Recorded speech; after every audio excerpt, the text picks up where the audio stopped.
Today we will install WordPress, the most widely used content management system in the world. While learning WordPress, we store all the files on our computer, only we can access the site we will install. First, let's learn how WordPress is used. Afterwards, we can get domain and hosting services so that others can visit the site we have built. In our previous tutorials, we installed XAMPP on our computer and learned how to run PHP files through XAMPP. Now, we will install WordPress and learn how it works. We need two applications to run WordPress. One of them is Apache and the other one is MySQL. Through XAMPP, we have already installed the modules. Let's get both modules running by clicking on the start buttons next to them. When we type localhost, it automatically redirects us to this page. This tells us that XAMPP is working properly. We have XAMPP running. Now, we will divide the WordPress installation into several steps. First, let's download WordPress to our computer. I go to wordpress.org. When we enter this page, you will see the Get WordPress button on the right side. I click on this button first, and it directs me to the installation page. I click on the Download WordPress button. When I shut this tutorial, version 6 of WordPress was active. You may see different versions here depending on your period you are watching this video. I will need to download a zip file, but it doesn't matter right now where to go. I'm going to download it directly into XAMPP. So I'm going to open the folder where XAMPP is installed. I'm going to open the htdocs folder and I'm downloading it here. I click on the Save button. Under htdocs, the zip file is downloaded, as you can see here. This is the zip file that I just downloaded. I right click on it. You can click Open. When you click Open, you will see this folder. But I need to extract it. You can extract it with programs like WinZip or WinRAR. You can extract it with the program in Windows itself also. It recognizes it automatically. I right click on the zip file, I click Extract All, and when I click Extract All, it will export the WordPress folder that we just saw when we went into it. So it will bring it to the level we can use. I click Extract All, it asks which folder we want to export to. Since I want to export directly to this folder because I want to export under htdocs, there is already that way here. I want to transfer it into WordPress, into a folder named WordPress. The version doesn't matter, I want it to export the WordPress name directly, so I deleted the version. Only WordPress is left. When I click the Extract button, the files inside the zip file will be exported and we can use these files. The export is complete. Now we have nothing to do with the zip file. Nothing will happen even if we delete it, because right now our actual files are inside the WordPress folder. Look, when you enter inside this, we see a new WordPress folder. This one also has files in it. Now, two WordPress folders are nested. I don't want that, so I do Ctrl A, Ctrl X. I go to the next folder and press Ctrl V. Now, we don't need this WordPress folder anymore. I can delete this one too. We created a WordPress folder inside htdocs, and when we enter inside this folder, we can see the WordPress files. All the files you see here are WordPress files. There are three main folders inside WordPress. One of them is WP Admin. Since this is a content management system, things will work in the background under the management of an admin. The pages related to the admin are located here. What is in the folder named WP Content?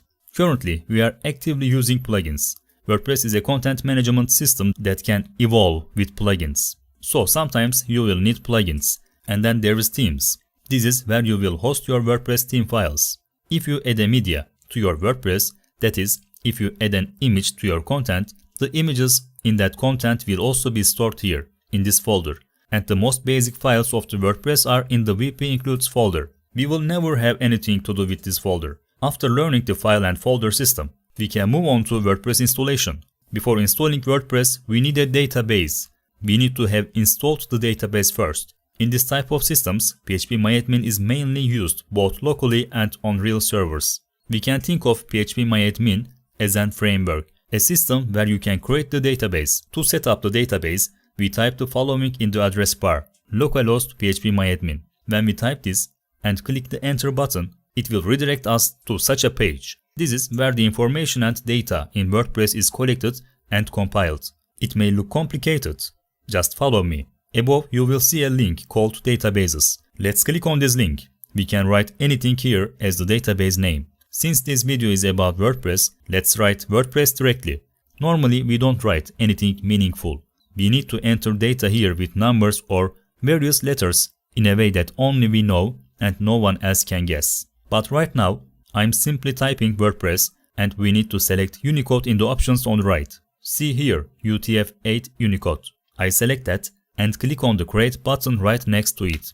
And we have our database. The name of our database is important, WordPress. If you look here again, after the WordPress installation, you will see many tables here. Right now it looks empty because we haven't completed the WordPress installation. We placed WordPress in the WordPress folder under htdocs. So what we will do here is localhost WordPress. I type that and press enter, and it redirects me to the installation file in the WordPress folder. First of all, we specify which language we need to continue. I will continue in English. So I choose English and click continue. What we need when setting up a database is the database name, database username, database password and database host information. We have this information because we are currently setting up on localhost. Since we have this information, I click on the button below and it redirects me to the next page.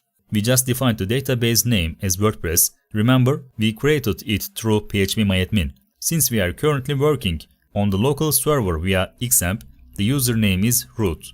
And we don't have a password. We leave the password part blank. Database host information is also localhost here. Usually, this is localhost.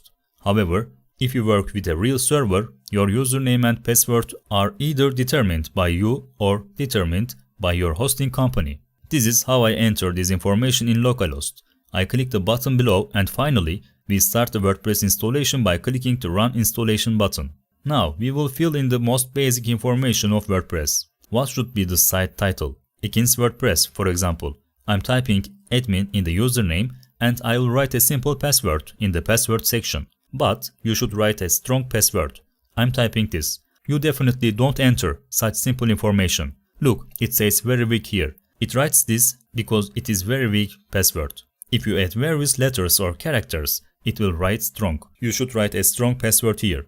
It wants to confirm it because it says very weak. I click OK and it asks me to enter an email address. I enter my email address, and when you do it online, if you want your website to be invisible to search engines, you need to check this. We don't need that right now because we are working on a local server. Install WordPress. I click on the Install WordPress button and WordPress is installed.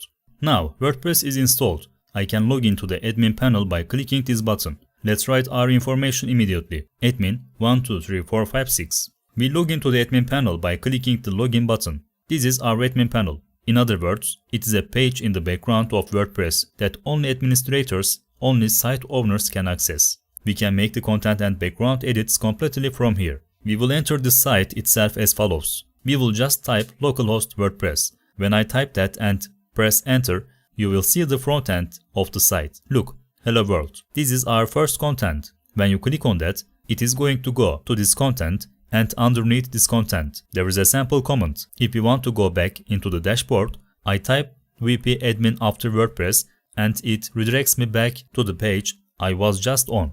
If you log out in this way, you will need to enter this information again so that you can log in to the admin panel. I hope we were able to make a successful installation together. When you follow it step by step, you will see that it is not a very difficult point. That's it for this video. In this video, we have seen how to quickly download WordPress, how to install it on local computers using XAMPP, how to make database settings. WordPress installation is that easy. This is the first step for you to make a website. And we have done that together. Thank you for watching. I hope it was useful. If you like this video, don't forget to like and subscribe. I'll see you in the next video.